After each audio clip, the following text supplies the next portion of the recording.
Hey guys, this is Mary Jane, and we are down to our 13th video on how to speak English well. So let's move on. Never ignore the elephant in the room. Linguists and teachers are divided on the issue of using the learner's native language in the classroom. However, one thing is for sure, you cannot ignore the elephant in the room.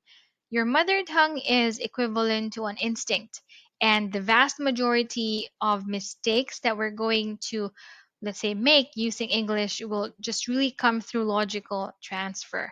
So, in effect, you're trying to navigate an English landscape using a map of your own native language. For example, Russian has no articles, so native speakers of this language may always struggle to use these words correctly in English.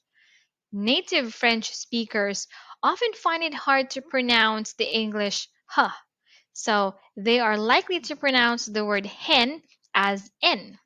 If you want to speak fluent English, you should try to correct the existing mistakes by understanding where they originate. All right, moving on to tip 42. Pay close attention to our differences. So, how does your native language differ from English in terms of structure and usage? If you improve your understanding of these differences, you can begin to eliminate some of the errors coming into your English as a result of your mother tongue. For instance, if you know the standard word order in your language is enough big, but the correct order in English is big enough, then you can make an extra effort not to allow this mistake to occur in the future. So, this really requires a conscious intervention on your part until you stop making the given error, which is being automatically transferred from your mother tongue. Next, choose to use English wherever possible. You will be facing many situations in which you have a choice of either using English or your native language. So, if you choose to let your mother tongue dominate, your fluency in English will really suffer as a result. So, step outside your comfort zone and use your English whenever you have the opportunity, even if you do not speak perfect English. Everyone will really appreciate your effort and you will also improve in time. All right, next one. Use translation to your advantage. Some teachers discourage their students from translating to and from their native language. I also do this sometimes. So, this can be because the tutor feels uncomfortable with a language that they do not understand, or it can be because they believe students should understand English through English.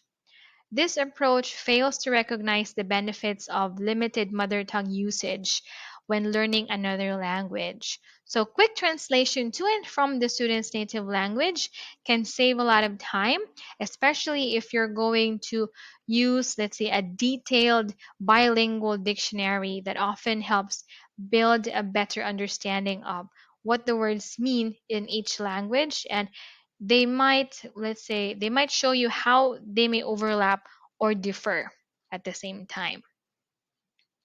All right, so this one is a bit long. So, learning a new language means learning a new culture. So, any linguist will tell you that language and culture are closely connected and that you cannot learn one without also learning something about the other. By culture, this also means the mentality, perspective, norms, etc. So, our native language is full of colorful idioms, similes, and expressions that reflect our values, our beliefs, and perception of the world around us. When we are learning English, you will find that our take on things is really similar to yours in places, but maybe wildly different in the others. So just be open to the fact that we do not all see the world in the same way and that there is no right or wrong. So by embracing our cultural idiosyncrasies, so you can truly appreciate the beautiful, weird, and wonderful faces of our languages. So, as an illustration, let's compare English and Russian. A Brit would say the eye of a needle, where a Russian would say ear. A Brit would say, I'm so hungry. I could eat a horse, where a Russian would say elephant. And a Brit would say drink like a fish, where a Russian would say be quiet as a fish. So, what do you say?